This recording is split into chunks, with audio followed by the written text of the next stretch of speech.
માતાજીની દયાથી, રામાપીરની દયાથી તમે નીતિશ રાજ્યમાં કુમાર ના છે. પાડતા હતા અને તમે સરકાર બનાવી છે. 130 વર્ષની ના, કોંગ્રેસ, કોઈ એમાં જાતની 95 વાત વખત રાહુલ નથી. ગાંધીજી આ હાર્યા. પ્રલોભનનું નરેન્દ્રભાઈએ આ લોકોના લોકસભામાં તમારી હૃદય એક અંદર કર્યા છે, હૃદય. તમને શરમ નથી આવતી નીતિશ કુમાર જોડે બેસતા? તમને નીતિશ કુમાર જોડે બેસતા શરમ નથી આવતી? અરે મુકેશભાઈ, તમે એમો પ્રલોભનથી જીતેલી નહેરુ પરિવારનો છે. રેકોર્ડ પ્રલોભનથી 95 માત્ર વખત ને રાહુલ માત્ર. ગાંધીજી હાર્યા. જે વોટ શેરિંગ જોવા જાવ તો વોટ શેરિંગ અત્યારે પણ આરજેડીનો એ 23% વોટ શેર છે. પણ મારું એવું કેવું છે કે દરેક વખતે ચૂંટણી જીતવા માટેના હથકંડા કરવા એના કરતા પ્રજાકીય કામ વિકાસની તરફ કરવામાં આવે તો હું માનું છું ક્યારેય વાંધો ના આવે. તું આમ કરે ને તું ઓલું કરવાનું, તારે આટલું નહીં. એમાં ને એમાં જ એનો ચૂંટણી કાર્યક્રમ પૂરો થઈ ગયો. એક વાત કે કોંગ્રેસે એવા લોકોનો હાથ ઝાલ્યો છે કે જે લોકો ત્યાં સાવ ગ્રાઉન્ડમાં ઝીરો થઈ ગયા છે. હજુ બિહારને પછાત નથી રાખવું એટલે આ પરિણામ આવ્યું છે. વિકસિત બિહાર બનાવવું છે એટલે આ પરિણામ આવ્યું છે. પણ માત્ર ને માત્ર જે સત્તાધારી પક્ષ 15 વર્ષથી જે વિકાસની વાત કરે છે તો વિકાસની વાત 15 વર્ષમાં કરવાની જો વિકાસ નથી કરે આપણે. પણ જ્યારે હવે કોંગ્રેસે મહાગઠબંધનમાં આવી છે ત્યારે તેમને પાછળના બારણે રહી અને ત્યાંની સ્ટેટ પોલિટિકલ પાર્ટી હોય તેમને વધારે મજબૂતાઈથી આગળ લઈ જવાની હોય, ન કે કોંગ્રેસે એ મુખ્ય ભૂમિકામાં રહેવાનું હોય. પણ પ્રજાએ ક્યાંક ને ક્યાંક હું માનું છું કે પ્રલોભનના કારણે આ મત મળ્યા છે. બાકી બિહારમાં જે પ્રશ્નો છે એને લઈને જો ધ્યાનમાં રાખીએ તો હું માનું છું ચોક્કસ આ રિઝલ્ટ ની અપેક્ષા નહોતી. ચૂંટણી પંચનો ટાર્ગેટ ક્યારનું છે કારણ કે ચૂંટણી પંચને સવાલ કરતા હતા જવાબ તમે લોકો આપતા હતા. પણ કોંગ્રેસનું ગમે એટલું ખેંચશો તૂટી જશે. તમે તમારા ઘરમાં ઝઘડવા માર્યા ને એમાં ચૂંટણી પૂરી થઈ ગઈ છે. તમે ઓલો હાંડિયાનો વોટ જેમ કેમ હમણાં પડશે, હમણાં પડશે, દ્રાક્ષની હેઠે મોઢું રાખ્યું, હમણાં પડશે, હમણાં નીતિશ કુમાર રહ્યા, હમણાં નીતિશ કુમાર. અરે ભાઈ શાંતિ રાખો ને. કોંગ્રેસની એક સીટ આવતી નથી. આ તો નીતિશ કુમાર ને ભાજપ ધીરે ધીરે રેમના ધીરે સબ કુછ હોય. માલી સિંચે સો ગળા આખી ઋતુ આયે ફળ હોય. એની ઋતુ આવશે ત્યારે બધું થઈ જશે.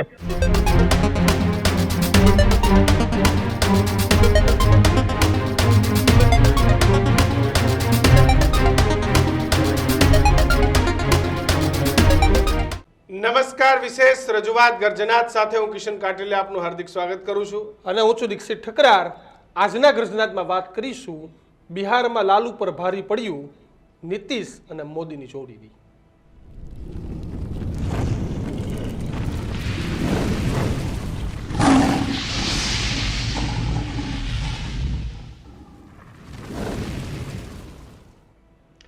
ગુજરાતના તત્કાલીન મુખ્યમંત્રી અને દેશના વડાપ્રધાન નરેન્દ્ર મોદી કે જે 2014ની ચૂંટણીથી ભારતીય જનતા પાર્ટીનો જે ગ્રાફ છે, એનડીએનો ગ્રાફ તો અલગ છે, પણ માત્ર ને માત્ર ભારતીય જનતા પાર્ટીનો ગ્રાફ એ જે રીતે જે સરસાઈથી વધ્યો છે એ ભાજપના ગ્રાફને ન તો કોંગ્રેસ કે ન તો પ્રાદેશિક પક્ષ એ રોકી શક્યા છે. આમ આદમી પાર્ટીએ દિલ્હી આંચકી લીધું હતું, જો કે દિલ્હી પણ ફરી ભાજપે પોતાના કબજામાં લઈ લીધું છે. પણ આજે વાત કરવી છે બિહારની. બિહાર કે જ્યાં ભારતીય જનતા પાર્ટીની સરકાર એ એટલી કંઈ ખાસ સમયો સુધી રહી નથી, સિવાય કે નીતિશ સાથેના ગઠબંધનો અને એ ગઠબંધનોમાં તોડજોડ આ બધું જ રહ્યું. પણ આ તમામની વચ્ચે બિહારના જે પરિણામો આવ્યા દીક્ષિત, આ પરિણામોએ સમગ્ર દેશને ચોંકાવી દીધો. કારણ કે બિહારમાં એવું માનવામાં આવે છે કે બિહાર એ હંમેશા સરકાર કોઈની પણ હોય પણ એ જે મેજિક ફિગર હોય 10 થી 15 સીટ રહેતો હોય છે. પણ આ વખતે વિપક્ષ પણ માંડ માંડ બન્યો અને બચ્યો છે. એટલે બિહાર में કહેવત હતી જબ તક સમોસા में आलू तब तक बिहार में लालू. પરંતુ આ વખતે સમોસામાં આલુ તો રહી ગયા પણ બિહારમાં લાલુ માંડ માંડ રહ્યા અને એના મોટા પુત્ર તેજ પ્રતાપ યાદવની તો ડિપોઝિટ ગઈ એ પ્રકારની પરિસ્થિતિ થઈ. ભલે તે આરજેડી માંથી નથી લડતા, છઠ્ઠા નંબર પર હતા. વિચાર કરો તમે. ચોથા નંબર પર નહીં, છઠ્ઠે પહોંચી ગયા છેલ્લે એવું એમાં છઠ્ઠા નંબરે તેજ પ્રતાપ યાદવ પહોંચી ગયા. પ્રતાપ યાદવની આ પ્રકારની હાલત થઈ. તેજસ્વી યાદવે ની જીત થઈ એ પણ માંડ કારણ કે એ પણ પાછળ ચાલતા હતા, પરંતુ છેલ્લે 20-25 હજારને જીત થઈ, જે આંકડાઓ નથી આવ્યા પરંતુ આ પ્રકારની પરિસ્થિતિ થઈ. અને જેને- ઘણા બધા મુદ્દે વિશ્લેષણ કરવું છે કે હારનું કારણ એટલે માત્ર ને માત્ર અને દીક્ષિત, આપણે એ પણ ના ભૂલવું જોઈએ કે જે આઝાદીના સમયથી જે પાર્ટીનું દેશમાં અને ગુજરાત સહિત બિહાર અરે 18 મુખ્યમંત્રી આપ્યા બિહારને કોંગ્રેસે 18 મુખ્યમંત્રી આપ્યા છે. કોંગ્રેસનું વજૂદ એ આજે બિહાર આજે 18 સીટ નથી રહી. શોધવું પડે છે. બિહારમાં કોંગ્રેસ અને ઉત્તર પ્રદેશમાં કોંગ્રેસ ક્યાં છે એટલે તમારે હિન્દી આજે ભાષી શોધવું બેલ્ટમાં રાજસ્થાનમાં અશોક ગેહલોત સચિન પાયલોટના કારણે કોંગ્રેસ મજબૂતાઈથી ઊભી છે. એ પછી તમે એમપી જાઓ તો ત્યાં પણ પૂરું થઈ ગયું, બિહાર પૂરું થઈ ગયું, ઉત્તર પ્રદેશ પૂરું થઈ ગયું, દિલ્હી કે દિલ્હીમાં આમ આદમી પાર્ટી સરકાર બનાવી જાય પણ હરિયાણામાં તો મજબૂત વિપક્ષ તો છે, એ તમારે માનવું પડે. તો આ જ મુદ્દા આજે ગર્જનાથમાં ચર્ચા કરવી છે. આપણી સાથે કોંગ્રેસમાંથી પક્ષ મૂકવા માટે મુકેશ પંચાલ આપણી સાથે જોડાયા છે. સાથે જ શૈલેષ પરમાર ભારતીય જનતા પાર્ટીના પ્રવક્તા જોડાયા છે. કૃણાલ આયર અમારા સંવાદદાતા, અમારા સતત બિહારની ચૂંટણી પર તેઓ અહીંથી નજર રાખતા હતા, તે પણ જોડાયા છે. સૌથી પહેલા મુકેશભાઈ તમને જ પૂછી લઉં, હારના કારણોમાં કઈ બદલાવ થયો કે ઓલી જૂની કેસેટ જ છે? ઈવીએમ, વોટ ચોરી, હારના કારણો કરતા આપણે સત્યને સાત્વિક વાત કરીએ. બિહારની અંદર આ જે જીત થઈ એનડીએની, એનાથી કોઈ બિહારના જે એન્ટી ઇન્કમ્બન્સીના અને પ્રજાના મુદ્દા પતી ગયા? ના, ત્યાંના પરિણામ ત્યાં જોઈને જ પતી ગયા એવું દેખાય છે. વિપક્ષ તરીકે તમે આજ વાત એટલે- કરશો, અપેક્ષિત છે, આપ કરો. ના, એવું નથી કેતો. પતી ગયા એટલે એનો મતલબ એવો છે, રાહુલ ગાંધી અને તમારા જો તેજસ્વી યાદવ આવી ગયા હોત તો પ્રજાના મુદ્દા પતી જવાના હતા. ના, પણ અમારે તો હજી સરકાર લાયા પછી પ્રજાને શાંતિ આપવાની હતી. પણ હવે આ જે રીતે સરકાર લાયા છે એ એવું છે કે એ લોકોએ છેલ્લા 15-20 વર્ષથી એનડીએ ની સરકાર હતી નીતિશજી જોડે, ત્યાં સુધી બિહારની મહિલા સશક્તિકરણ કશું જ એમને યાદ આવ્યું નહીં. અને છેલ્લે મતદાન કરવાના 15 દી પહેલા હવે એમની એકાએક મહિલા યાદ આવી ગઈ. 1,21,00,000 મહિલાઓને 10,000 રૂપિયા એમના ખાતામાં બિહારમાં નાખ્યા. એટલે મહિલાઓને મદદના નામે એક પ્રલોભન આપ્યું. અને બિહારની જનતા અને બિહાર રાજ્ય એ હદે ત્યાં ગરીબી છે કે 1,000-2,000 રૂપિયા પણ એ લોકો માટે બહુ મોટી વાત હોય. એવા સમયે જરા 10,000 રૂપિયા આવે તો એ મહિલાઓએ તરત જ નક્કી કરી નાખ્યું કે ભાઈ કોણે આપ્યા, કે નીતિશની સરકારે આપ્યા, એટલે એમને તરત એ વોટ મળ્યા. પણ મારું એવું કેવું છે કે દરેક વખતે ચૂંટણી જીતવા માટેના હથકંડા કરવા એના કરતા પ્રજાકીય કામ વિકાસની તરફ કરવામાં આવે તો હું માનું છું ક્યારેય વાંધો ના આવે. અને હંમેશા આ તો આપણા લોકલાડીલા પ્રધાનમંત્રી લોકસભામાં બોલ્યા છે कि लोकशाही में विरोध पक्ष का मजबूत होना जरूरी है. तो પછી તમારે દરેક જગ્યાએ જાણે કોઈ વિરોધ પક્ષ જ ના રહે એ રીતની જીત મળે એનો આનંદ મનાવો. એનો મતલબ શું કે આ દેશમાં શું લોકશાહી ખતમ કરી અને સર્વખત્યારશાહીથી તમે વહીવટ કરી શકો, રૂપિયાનો ગમે તેમ વેડફાટ થાય એ આપણે સૌ જોઈ રહ્યા છીએ. અને જે મહિલાઓને 10,000 રૂપિયા આપ્યા એમાં આપણને એમ થાય કે ચલો બિહારની મહિલાઓને ભલે આપ્યા વાંધો નહીં, મદદ થશે. પણ તો ગુજરાતની બહેનો ક્યાં, રાજસ્થાનની બહેનો ક્યાં, દિલ્હીની બહેનો ક્યાં? દેશના જીએસટી ના પૈસા આખો દેશ ભરે છે. જીએસટી કઈ જે રાજ્યમાં ચૂંટણી હોય એ જ રાજ્યની મહિલાઓ કે એ લોકો નથી ભરતા. આપના રહેવાના જ છે, કારણ કે હાર હોય છે, જીત એ જીત હોય છે. શૈલેષભાઈની પાર્ટી જીતીને આવી છે. શૈલેષભાઈ ખુશ તો બહોત હોંગે આજ તુમ, બોલો શૈલેષ. દીક્ષિતભાઈ, કિશનભાઈ, ન્યૂઝ રૂમના માધ્યમથી સવારથી હું જોઉં છું તમે પળે પળના અપડેટ આપો છો. મોબાઈલમાં હું જ્યાં જ્યાં ડિબેટમાં જતો હતો તો ન્યૂઝ રૂમના સમાચાર શું છે એ જોઈ અને વાત કરતો હતો.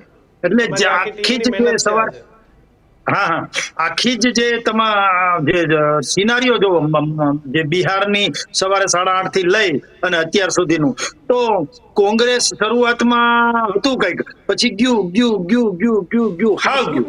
હવે તો એક જ સીટ છે, એટલે તમે કઈ દારૂજનમાં એક સીટ છે. કોંગ્રેસ ના મહાગઠબંધન જે હતું ને, તેજ પ્રસાદ યાદવ ને તેજસ્વી યાદવ ને, એ કોંગ્રેસ અને મહાગઠબંધન અંદરો અંદર લડતું હતું ચૂંટણી દરમિયાન. અને જ્યારે ભારતીય જનતા પાર્ટી અને એનડીએ એ 5 પાંડવો, LJP, Bharatiya Janata party, JDU, RJD, હમ, આ 5 પાંડવો થઈને લડતા હતા. એ મહાગઠબંધનની સામે લડતા હતા. જ્યારે મહાગઠબંધન છે એ અંદરો અંદર લડતા હતા. તું આમ કરે ને તું ઓલું કરવાનું, તારે આટલું નહીં, એમાં ને એમાં જ એનો ચૂંટણી કાર્યક્રમ પૂરો થઈ ગયો. એક વાત બીજું, હમણાં જે કમલમ ખાતે પ્રદેશ અધ્યક્ષ જગદીશભાઈ વિશ્વકર્મા અને માનનીય મુખ્યમંત્રી શ્રી ભૂપેન્દ્રભાઈ પટેલે પણ કહ્યું છે કે બિહારના લોકોની જીત છે. બિહારના લોકોની જીત એટલા માટે કે બિહારના લોકોએ નરેન્દ્રભાઈ મોદીએ કરેલા કામો એને સામે જોઈ અને મત આપ્યા છે. નીતિશ કુમારે કરેલા કામો, હમણાં બહેનોની વાત કરતા હતા, ભાઈ દઈએ છીએ, અમે કહીએ છીએ ને દીધું છે. બહેનોને કઈ આપવું તો તમને કેમ પેટ બળતરા થાય છે? પુરુષોનું જ વર્ચસ્વ રાખવાનું છે ભાઈ. બહેનો પણ સમવળી થવી જોઈએ. બહેનો માટે જેટલું ગુજરાતની બહેનો એને સમોવડી કરવાની છે આપણે. હા, કોઈ પણ જો ભારતની કોઈ પણ ખૂણાની બેન છે એના માટે કઈક ને કઈક યોજના દરેક રાજ્યએ લાવવી પડે. આ નીતિશ કુમાર લાવ્યા છે, એનડીએ લાવી છે, બરાબર. પણ મારે કેવું છે એટલું જ કે જે પ્રકારનું ગુનાખોરી, જંગલરાજ, પલાયનવાદ, બિહારમાંથી જોતો ઘરે ઘરે તાળા હતા, વડીલો જ હોય ખાલી, એ વિદેશમાં જ હોય ને કાં તો ગુજરાતમાં હોય. બિહારમાં કોઈ યુવાનો રહેતા જ નહીં, રોજગારી જતી નહીં. જ્ઞાતિવાદ, જાતિવાદ, પરિવારવાદ, આ બધા જ વાદ આરજેડીમાં હતા. આરજેડી જે છે એના અંદર જ આખા વાદો હતા. અને જે પ્રકારે લાલુ પ્રસાદ યાદવે ચારા કૌભાંડથી લઈ અને બિહારને પછાત રાખ્યું હતું, લોકો સમજે છે. હવે એને પાછું ગમે એ નવો હાડલો પહેરીને પાછા આવે આરજેડી તો સ્વીકારવાના નથી, કોઈ જ સ્વીકારશે નહીં. મેં તો કોંગ્રેસના વક્તાને પણ કહું છું, મુકેશભાઈને, કે કોંગ્રેસે એવા લોકોનો હાથ ઝાલ્યો છે કે જે લોકો ત્યાં સાવ ગ્રાઉન્ડમાં ઝીરો થઈ ગયા છે, જેને કોઈ સ્વીકારતું નથી. લાલુ પ્રસાદના પરિવારને કોઈ સ્વીકારતું જ નથી, એવાનો હાથ ઝાલ્યો. દીક્ષિતભાઈ, મારે એ કેવું છે કે આપણે કોની સાથે છીએ, કોણ આપણા આજુબાજુ છે, એના ઉપર આપણો આધાર રાખે. તો સારા માણસોને આજુબાજુ રાખો તો કઈક, એક તો કોંગ્રેસ ડૂબેલું અને પાછું આવ ભાઈ હરખા, આપણે બે હરખા, એનો હાથ પકડો તો હાવ ડૂબી ગયું. કહેવાનો મતલબ એમ છે કે ત્યાં પરિવારવાદ, જાતિવાદ, જ્ઞાતિવાદ અને જે પ્રકારે તેજ પ્રસાદ યાદવ અને તેજસ્વી યાદવ જે પ્રકારનું જેને કહેવાય બેન દીકરીઓ પણ ત્યાં સુરક્ષિત નહોતી. જે મહિલાઓ વિરુદ્ધના ગુનાઓ છે બિહારમાં, એ આખા દેશમાં પ્રથમ નંબર આવતા હતા જ્યારે એમના ફાધર, એમના પપ્પા લાલુ પ્રસાદ યાદવ હતા ત્યારે. એટલે હજુ બિહારને પછાત નથી રાખવું, એટલે આ પરિણામ આવ્યું છે. વિકસિત બિહાર બનાવવું છે એટલે આ પરિણામ આવ્યું છે. હવે એ જંગલ રાજમાંથી કાયદો વ્યવસ્થાની પરિસ્થિતિ સુધરી છે એટલે આ પરિણામ આવ્યું. આજે ઓછા પડશે કારણ કે તમે જીત્યા છો. કુણાલ, રાહુલ ગાંધી ઉપર તેજસ્વી ભારે પડ્યા, તેજસ્વી ઉપર રાહુલ ગાંધી ભારે પડ્યા. આપણે આ જીતની ચર્ચા પછી કરીએ, પેલા હારની કરી લઈએ. કોને કોને નુકસાન કરાયું? બિલકુલ જે રીતના એ છેલ્લા 2 મહિના થયા એ બિહારની અંદર રાહુલ ગાંધી અને કોંગ્રેસના ઘણા નેતાઓએ પ્રચાર કર્યો. એ પ્રચાર રેલી સ્વરૂપે વોટ ચોરીનો મુદ્દો એ બિહારની અંદર સૌથી વધારે ગુંજ્યો. અને જ્યારે એ વસ્તુ શક્ય નહોતી એવી વાત એ કોંગ્રેસ દ્વારા જ્યાંથી મુદ્દા તરીકે મૂકવામાં આવી, એ સૌથી મોટો મુદ્દો હતો કે ઘરે ઘરે સરકારી નોકરી આપવામાં આવશે. આ વાત કરવામાં આવી હતી એ તેજસ્વી યાદવ દ્વારા. હવે કઈ રીતના શક્ય છે, કદાચ તેમની સરકાર આવી હોત તો ખબર પડત કે ઘરે ઘરે કઈ રીતના નોકરી પહોંચાડી શકાય. અને બીજી વાત કે જ્યારે જ્યારે એ કોંગ્રેસ એ પોતાને મહાગઠબંધનનો એ મૂળ સમજીને જ્યારે ટિકિટ પોતે બાટે છે, પોતાનું કોઈ અસ્તિત્વ લગભગ એ કોઈ રાજ્યમાં હવે રહ્યું નથી. વાત કરીએ રાજસ્થાનમાં કે ત્યાં પણ ચૂંટણીમાં કોંગ્રેસ એ બુરી રીતના હારી, મધ્યપ્રદેશ ત્યાં પણ જીતતી હારી, સાથે જ એ હરિયાણા હાર્યું. અને હવે જે ચૂંટણીઓ આવી રહી છે, હમણાં તમિલનાડુ હોય કે પછી પશ્ચિમ બંગાળ હોય, આવા જે રાજ્યો હતા એ પહેલાં કોંગ્રેસનો ગઢ ગણાતો હતો. પણ જ્યારે હવે કોંગ્રેસે મહાગઠબંધનમાં આવી છે ત્યારે તેમને પાછળના બારણે રહી અને ત્યાંની સ્ટેટ પોલિટિકલ પાર્ટી હોય તેમને વધારે મજબૂતાઈથી આગળ લઈ જવાની હોય, ન કે કોંગ્રેસે એ મુખ્ય ભૂમિકામાં રહેવાનું હોય. કોંગ્રેસે આટલા વર્ષ શાસન કર્યું, ચલો માની લઈએ કે કોંગ્રેસ હવે ક્યાંક ને ક્યાંક ભૂસાતી જાય છે. બધા જ રાજ્યોમાં એ વાત કરે છે કે આવનારી ચૂંટણીઓમાં દમખમથી ચૂંટણી લડીશું, નેતાઓને થોડા બુસ્ટર ડોઝ આપવામાં આવે. જે રીતના ગુજરાતમાં પણ રાહુલ ગાંધી, મલ્લિકાર્જુન ખડગે, કેસી વેણુગોપાલ સહિતના નેતાઓ આવી અને પેજ પ્રમુખની વાત કરી, જિલ્લા તાલુકા પ્રમુખની વાત કરી. ક્યાં બદલાણું કોંગ્રેસમાં કોઈ? એની પરિસ્થિતિમાં કોંગ્રેસ છે જ્યારે ચૂંટણી આવશે ત્યારે ફરીથી લોકોની વાત લઈને વચ્ચે આવે છે. એ જ વાત એ બિહારમાં છે. કોઈ પણ રાજ્યમાં એ કોંગ્રેસ આ થિયરીથી જ્યારથી ચાલવાનું ચાલુ કર્યું છે ત્યારથી એક પણ રાજ્યની અંદર તેમની સરકાર નથી બની શકી. તેનું સૌથી મોટું કારણ હોય તો ટોચ લેવલે બેઠેલા એ કોંગ્રેસના નેતાઓ છે.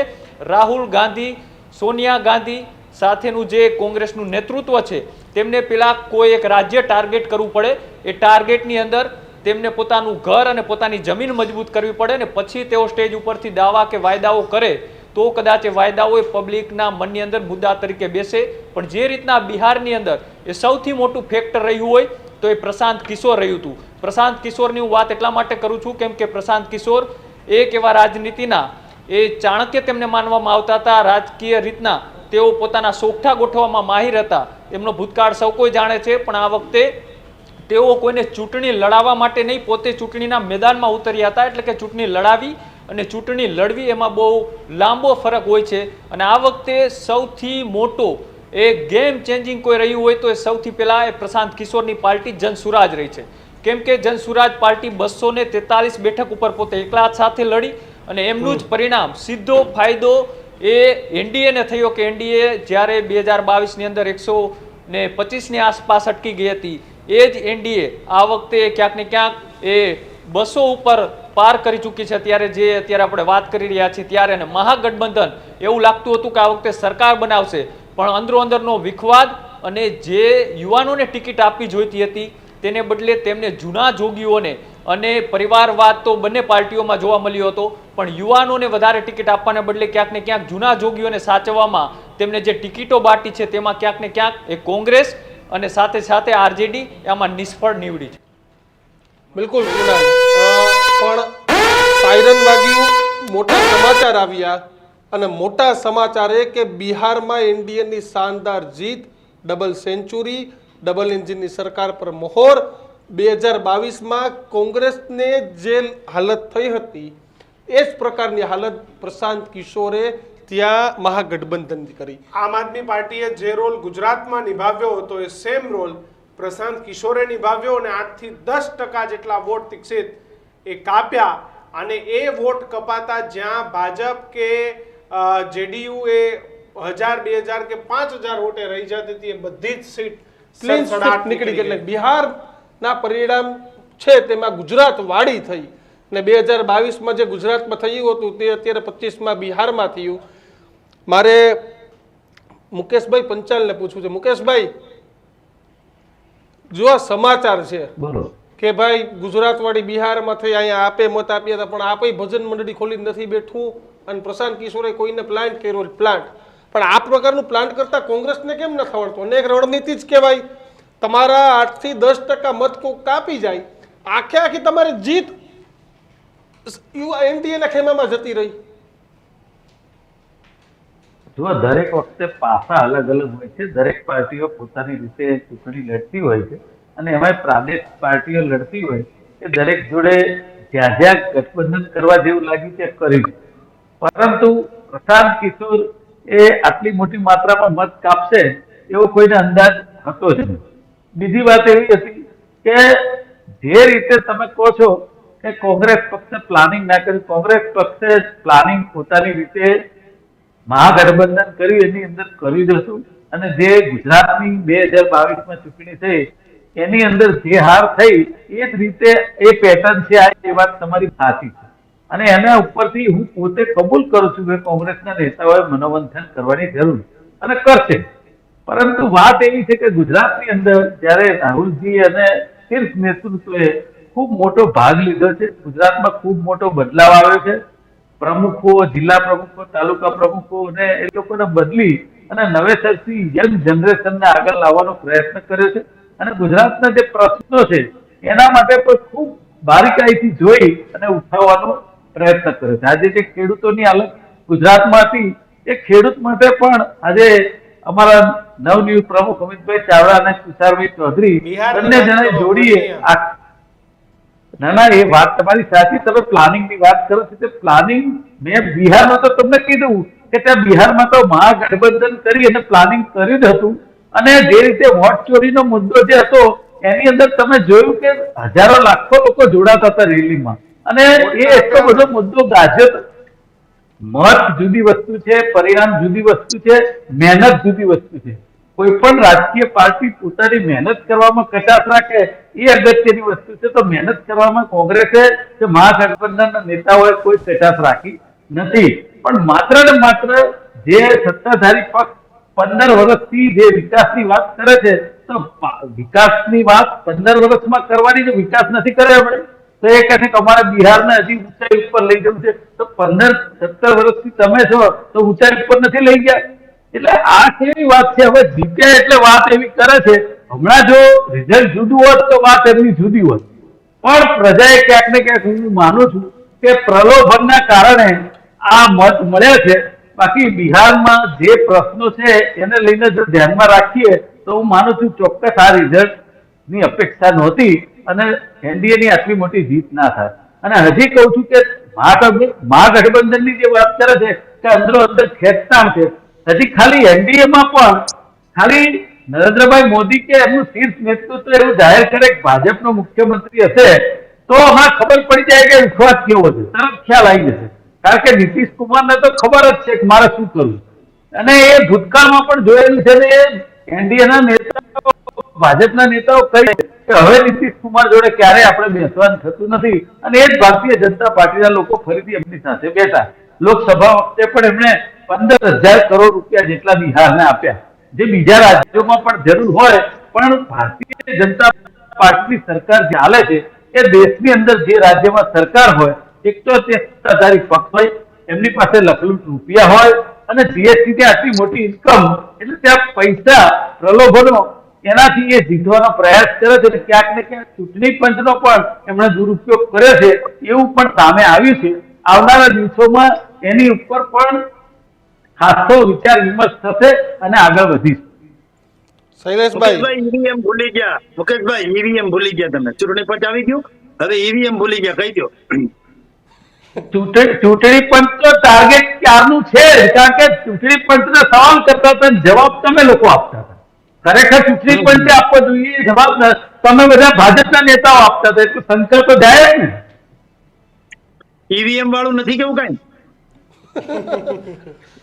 ઈવીએમ માં પણ ક્યાંક કઈક લાગશે અને જો ત્યાંના કાર્યકર્તાઓ કઈક કહેશે તો ઈવીએમ ની પણ વાત કરીશું. પેલા તો મુકેશભાઈ તમને શરમ આવવી જોઈએ. તમે સારા વ્યક્તિ છો પણ કોંગ્રેસ નું ગમે એટલું ખેંચશો તૂટી જશે, નહીં ચાલે. ના ના, એમાં વિરોધ પક્ષ તરીકે અમારે જે કહેવાનું હોય ને એ કહેવું, એમાં કોઈ તમને શરમ નથી આવતી નીતિશ કુમાર જોડે બેસતા? તમને નીતિશ કુમાર જોડે બેસતા શરમ નથી આવતી અને બીજાને શરમની ક્યાંથી વાત કરો છો? એટલે કોંગ્રેસ તમે નીતિશ કુમારને ના પાડી શકો, તમે નીતિશ કુમાર જોડે ના પાડતા હતા અને તમે સરકાર બનાવી છે છતાં તમે શરમની અમને વાત કરો છો. શરમ તો તમને આવવી જોઈએ. બિહારમાં કોંગ્રેસ ક્યાંય ચિત્રમાં જ નહોતી ભાઈ. કોંગ્રેસ અરે, કે એ તો પીકે જે આ અત્યારની પ્રશાંત વિદેશની કિશોર વાત કે છે. છે, હું કે પહેલાની પીકે વાત કે કરું, અરવિંદ શરમની વાત કેજરીવાલ કરું. છે, કોઈ તમે પણ ચિત્રમાં જ નહોતા વાત કરી ભાઈ. તો શરમ- પીકે, ચીકે, તમે ડીકે, આવું અરે, કરાય તમે હતું આવડી નહીં ભાઈ.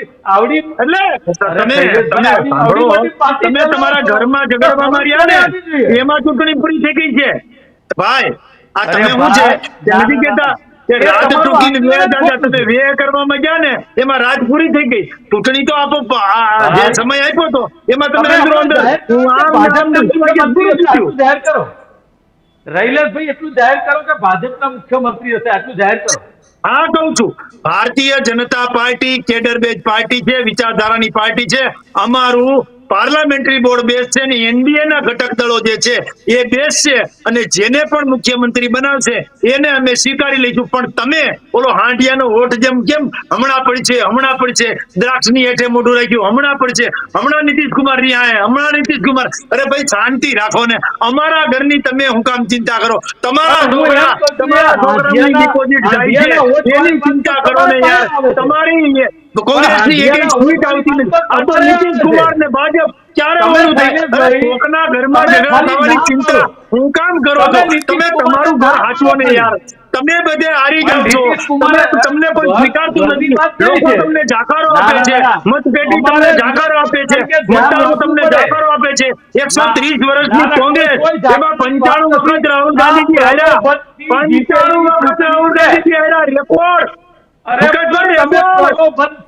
નહેરુ પરિવારનો રેકોર્ડ 95 વખત રાહુલ ગાંધીજી હાર્યા. શરમ આવવી જોઈએ. કેટલોક જાકારો હજી તમને કહું છું, કોંગ્રેસના લોકો જેટલી નરેન્દ્ર મોદીને ગાળો દે છે એટલા રાજ્યો તમારી પાસેથી જશે. એટલું નરેન્દ્ર મોદી જશે. લોકો નરેન્દ્રભાઈને પ્રેમ કરે છે, લોકો નરેન્દ્રભાઈને લાગણીથી જોવે છે. અને તમે કરવાની વાત કરો છો. નરેન્દ્રભાઈએ લોકોના હૃદય એક હૃદય. અરે ભાઈ પણ હું કહું છું એક બોલી જુઓ. એ તમે નહીં બોલી શકો. તમારા નેતાને કોઈ એક વાક્ય બોલે કે ભાજપનો મુખ્યમંત્રી હશે, પછી જુઓ તમે મજા કે બીજા બિહારની શું આવે. અમે ગઠબંધનમાં છીએ, અમારું એનડીએ ચાલે છે અને એમાંથી કોઈ પણ મુખ્યમંત્રી બનાવે. એમાં તમારે નાવા નીચોવાનો ક્યાંય ખબર નથી. મુકેશભાઈ કોકની જાનમાં જાય ને, મુકેશભાઈ કોકની જાનમાં જાય ને, અમારે ત્યાં ભૂલ છો. બેગાની શાદી મેં અબ્દુલ દીવાના. મુકેશભાઈ આ તો ના શૈલેષભાઈ વાત છે ને. હવે શૈલેષભાઈ મહાગઠબંધન કોંગ્રેસ તો ક્યાં મુખ્યમંત્રી બનવાનો હતો? તેજસ્વી યાદવ બનવાનો હતો. એમાં ક્યાં તમારો નેતા કે બીજું કોઈ હતું? કોઈ પક્ષનો મુખ્યમંત્રી બને, ભલે 2 જ સીટ હોય, પણ અમારો વોટ શેર પર હોય અને વિરોધ પક્ષમાં નથી. અમને બોલવાનો લોકશાહીના ઢબે અધિકાર છે અને અમે બોલવાનું. બોલવાની કોઈ ના નથી. તમારે માત્ર બોલવાનું છે. મુકેશભાઈ તમે વડીલ છો, મારા મિત્ર છો, તમારે બોલવાનું છે. અમે આમ કરી દઈશું, અમે આમ કરી દઈશું. માતાજીની દયાથી, રામાપીરની દયાથી કેટલાય વર્ષોથી તમે બિહારમાં કોંગ્રેસ ક્યાંય છે નહીં, આવી નથી ને આવવાની નથી. તો તમારે તો આંબલી બતાવવામાં શું વાંધો છે ભાઈ?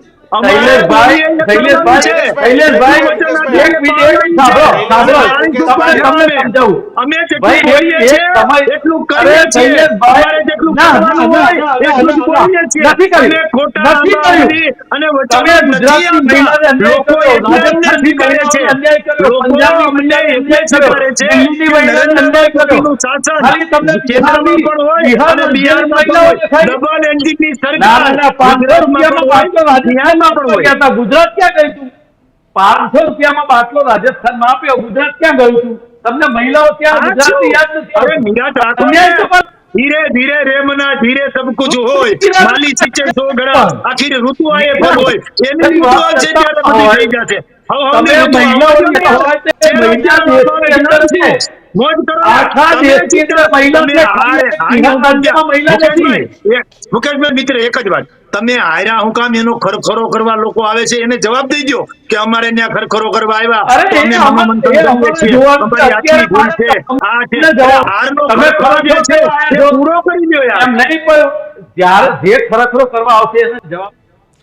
અરે આવું શૈલેષભાઈ, મુકેશભાઈ બે પાસે આજે. પરંતુ અત્યારે મોટા સમાચાર કે બિહારની ચૂંટણીમાં શૈલેષભાઈને ગમતા સમાચાર છે કે નરેન્દ્રભાઈ અને અમિત શાહ સિવાય 2 બીજા ગુજરાતીઓ હતા, ભીખુ દલસાણિયા કે જેઓ સંગઠન પ્રભારી ગુજરાતના હતા ભાજપના. તે ઘણા સમયથી બિહારમાં જવાબદારી હતી, સંગઠન પર ભારે પકડ, અને સાથે CR પાટીલને પણ છેલ્લે જવાબદારી સોંપવામાં આવી હતી. શૈલેષભાઈ, આ બીજા 2 ગુજરાતીઓએ બમ્પર જીત અપાવી. શૈલેષભાઈ, આ 2 ને 2 4 ગુજરાતી થયા, 4 ગુજરાતીઓએ બમ્પર જીત અપાવી. જુઓ, સંગઠન મહામંત્રી જે રત્નાકરજી છે એમણે પણ ત્યાં કેટલાય વર્ષોથી ત્યાં છે અને ત્યાં કામગીરી કરે છે ને એની કામગીરી આપણે અહીંયા જોઈ છે ગુજરાતમાં. ઉડીને આંખે વળગે છે. એવી જ રીતે જે પ્રભારી છે એમણે પણ સારું કામ કર્યું છે અને સહપ્રભારી તરીકે આપણા ગુજરાતી CR પાટીલજી ત્યાં ગયા હતા અને CR પાટીલજીએ તો નિવેદન પણ આપ્યું છે કે 200 થી 300 જેટલા જે લોકો જે છે એ સુરત થી પણ જે યુપી બિહારના જે છે લોકો છે એ ત્યાં ગયા હતા અને ગુજરાતની વિકાસની વાત કરી હતી કે ગુજરાત કેટલું શાંત છે ને શું નહીં. ગુજરાત મોડેલ અપનાવવા વાળી વાત થતી હોય, આપણા ગુજરાતની વાત થતી હોય એમાં પણ ક્યાંક ને ક્યાંક મુકેશભાઈ ને તેલ રેડાય કે હું આમ થયું હું થઈ ગયું. તમે રાજી થાવ ને યાર, તમે જીતશો ત્યારે અમે પણ તમને ગુજરાતની વધારીશું. મહિલાઓ તમારે તમે કેમ ભૂલી તમને ગયા? જીતની બધાઈ છે. તમે અને તમે બીજે લાણી કરવા જાવ તો મારે ગુજરાતની મહિલાની વાત તો કરવી પડે ને ભાઈ. પણ તમે મુકેશભાઈ- ગુજરાતની મહિલાને કોરાણે મુકેશભાઈ, પૂછીને શૈલેષભાઈ, કોણ તમે બે બોલી લીધું, હવે કૃણાલને સાંભળી લે. કૃણાલ, કૃણાલ, બિહારની રાજનીતિ કઈ અને દિશામાં કઈ જશે? દિશામાં ને બીજું જન સુરાજ પાર્ટીનું આપણે જે એનાલિસિસ કર્યું કૃણાલ, ખરેખર જન સુરાજ પાર્ટી જ નડી ગઈ. કદાચ પ્રશાંત કિશોરની પાર્ટીનો હોત તો પરિણામ વિપરીત હોત. બિલકુલ જે રીતના એ આજનું પરિણામ એક્ઝિટ પોલથી પણ થોડુંક વિપરીત આવ્યું છે. એક્ઝિટ પોલ એ કોઈ એવું નહોતું કહી શકતું કે 150 ઉપર એનડીએની એ સીટો જશે, પણ આ જે પરિણામ આવ્યું છે એનું એકમાત્ર કારણ પ્રશાંત કિશોર પણ હોઈ શકે, કેમ કે પ્રશાંત કિશોરનું કોઈ રાજકીય જે એનાલિસિસ કરનારા હતા, રાજકીય પંડિતો હતા, એ પણ આ પાર્ટીને નહોતું આંકી શકતા, કેમ કે એ પાર્ટી પહેલી વખત એ બિહારની અંદર એ ચૂંટણી લડવા આવી હતી અને કદાચ જો પ્રશાંત કિશોરની પાર્ટી એ બિહારની અંદર ચૂંટણી લડવા ના આવી તો સામે પક્ષે અત્યારનો જે ખેમો એટલે કે મહાગઠબંધન છે, મહાગઠબંધન અને સામે પક્ષે એનડીએ, આ બંનેની ટક્કર વચ્ચે કોઈ એક સરકાર બનાવત તેવું રિઝલ્ટ આવત. પણ અત્યારે જે સ્પષ્ટ બહુમતી કરતાં પણ વધારે બમ્પર જીતવાળી આ જે સીટો આવી છે તેનું એકમાત્ર કારણ તમે જે વોટ શેરિંગ જોવા જાવ તો વોટ શેરિંગ અત્યારે પણ આરજેડીનો એ 23% વોટ શેર છે. ભારતીય જનતા પાર્ટી વોટ શેરિંગમાં પણ બીજા નંબરે છે, ત્રીજા નંબરે જેડીયુ છે. આ રીતના જોવા જાવ તો તમે 10 થી લઈ અને 11% જેટલું વોટ છે જનસુરાજ પાર્ટી લઈ ગઈ છે. આ જનસુરાજ પાર્ટી જે વોટ લઈ ગઈ છે એ જે બોર્ડર વિસ્તાર છે, જ્યાં એ પલાયન કરતા લોકો છે, જ્યાં ગરીબી છે, એ તમામ વિસ્તારના મત છે એ સીધા એ જનસુરાજ પાર્ટીને મળ્યા. કેમ કે જનસુરાજ પાર્ટીના પ્રશાંત કિશોર એ લગભગ 2 મહિના થયા બિહારના ગામડે ગામડે ફરી અને બિહારને બદલવાની વાત કરતા હતા, બિહારમાં પલાયન રોકવાની વાત કરતા હતા, બિહારની અંદર ડેવલપમેન્ટ આવી શકે, બિહારમાં રોજગારી આવી શકે, બિહારમાં હેલ્થની સુવિધા સારી થઈ શકે, આવા અનેક મુદ્દાઓ એ તેમણે જે ચર્ચાઓ કરી એનો સીધો ફાયદો એ એનડીએને થયો છે. એટલા માટે કેમ કે જે મત કટિંગ થયા છે, જે થિયરી એ ગુજરાતની અંદર લાગુ થઈ હતી કે ભારતીય જનતા પાર્ટીની સામે 2 વિકલ્પ હતા, એક આમ આદમી પાર્ટી અને એક કોંગ્રેસ. બંને જ્યારે એ સત્તા માટે લડી રહ્યા હતા ત્યારે બંનેના વોટ શેર એકબીજામાં વેચાયા અને તેમનું જ પરિણામ 2022માં એ CR પાટીલની અધ્યક્ષતામાં એ ગુજરાતમાં આવ્યું 156 સીટ. અને એ થિયરી અંડરગ્રાઉન્ડ ક્યાંક ને ક્યાંક CR પાટીલ સહિતના જે ગુજરાતના નેતાઓ હતા એ બિહારમાં જઈને આ જ પોલિટિક્સ એ લોકોના મગજમાં તેમને ઘુસાડ્યું અને ક્યાંક ને ક્યાંક એમને સફળતા મળી. અને જે રીતના અત્યારે શૈલેષભાઈ વાત કરી રહ્યા છે ભારતીય જનતા પાર્ટીમાં કે ગુંડારાજ, જંગલરાજ હતું બિહારમાં પલાયન થતું હતું, બિહારમાં શિક્ષણ નહોતું, પણ આ જે વાતો થઈ રહી છે આ બધી જ વાતો એ તમે જે પાર્ટીના ગઠબંધનમાં બેઠા છો એ એટલે કે જેડીયુ નીતિશ કુમાર એ લાંબા સમયથી એ તમારી સાથે છે, તેઓ મુખ્યમંત્રી પણ છે, તેમ છતાંય એ વિસ્તારમાં ન તો પલાયન રોકાયું છે, ન તો ડેવલપમેન્ટ થયું છે કે ન તો કોઈ શિક્ષણ અને બેરોજગારને લઈ બિહાર ક્યાં આગળ આવ્યું છે. લાંબા સમયથી લગભગ 20 વર્ષ થયા એ નીતિશ કુમાર એ સત્તામાં છે, ત્યાં મુખ્યમંત્રી બની રહ્યા છે.